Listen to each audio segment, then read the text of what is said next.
اکثر ساکنان تاجیکستان امکانیت خریداری خانه در بلند آشیانه نوساخت را ندارند.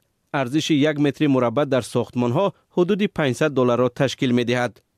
در حالی که معاش میانه در کشور همگی $200 است. برای صاحب شدن به 5 متر مربع یک ساکن تاجیکستان باید تمام معاش یک سالش را پسنداز کند. مسئله گرفتن ایپوتک نیز برای خریداران خانه نمیتواند راه حل باشد. یک بهوزیره شرایطی که مثال معاشی که ما مثال اگر بگیریم به این نمیرسد. برای چی که حساب کنید که معاشی که همین روز ما میگیریم فقط در همون روزگاری تامین روزگاری خود ما میرسد. در تاجیکستان با این نرخ ها خریدن خانه تقریبا غیر امکان است اگر منصبدار و یا با تجارت مواد مخدر مشغول نباشی. با درآمد من خریدن خانه امکان ندارد. همه قدر میگم که 600 سوماش میگیرم فکر میکنم نمیرسد. ما فکر کرده بار اومدم چی رو نمیدونم حیران شد چه کنم. از دیگه کارم نیست نه کارا هیچی. ساختمان بناهای نو استقامتی زنبروغ‌های بعد باران را میمانند. تقریبا 10,000 متر مربع در یک ماه. نرخ منزل یک حجره‌ای که مساحتش 50 متر مربع است از 25 تا 30,000 دلار را تشکیل می‌دهد. این گونه خانه‌ها تیز به فروش می‌روند.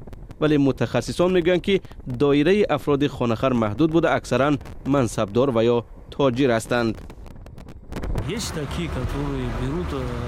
مثلا صاحبکارانی هستند که این خانه ها را به مقصد به اجاره دادن و یا با نرخ قیمت تر فروختن میخرند.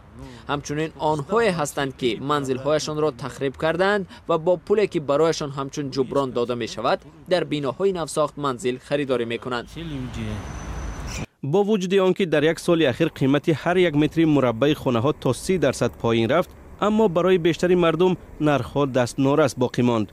این هم در حالی است که به باور کارشناسان به همین زودی نرخ خانه ها باز بلند می رود. زیرا پارلمان تاجیکستان به قانون درباره دیگر پرداخت ها تغییرات وارد کرد و موافق آن شرکت های ساختمانی من بعد برای به دست آوردن اجازه ساختمان به هر 1 متر مربع زمین از 17 تا $22 باج پرداخت خواهند کرد. سازمان های بودجویی و انشاءات سیاحی و صنعتی از سپردن این باج آزاد هستند. مبلغ جمع شده برای رشد بخش اجتماعی مصرف می گردد. مثلا بنیاد کودکستان ها و یا تعمیری راه ها. ما همه این مسئله ها را آموختیم و بعداً به پارلمان پیشنهاد کردیم. این جنبه منفی ندارد. اما تحلیلگران میگن وکیلان عامل اصلی وارد کردن تغییرات را نام نمیبرند. آنها میگن این اقدام مخصوص به خاطر بلند برداشتن نفوذ شهرداری است. جنبه اول این است که مؤلفان طرح مذکور با لابیگری منفیتی مأموریت شهرداری که طور معلوم است در این مقام پسر پرزیدنت کشور امام علی رحمان فعالیت دارد ظاهرا خواستند از حساب مبلغ گذاری علاوگی در غنی کردن بودجه پایتخت سهم گذارند. البته چنین تجربه در کشورهای دیگر نیز هست. جنبه دیگرش این است که با نظر داشت وجود عامل‌های منفی و کورپسیونی به خصوص سطح پرداخت پذیری ساکنان تاجیکستان اصلاحات وارده به بازار تأثیری بد خواهد داشت. طی سالهای اخیر در تاجیکستان نوهای نوی اندازه‌ستانی رایج می‌شوند. طبق آمار رسمی شماره صاحبکاران کم گشته و از این حساب درآمد به بودجه کاهش یافته است. اخیراً حکومت به بررسی مسئله پولکی کردن شاهراهای بین شهری پرداخت.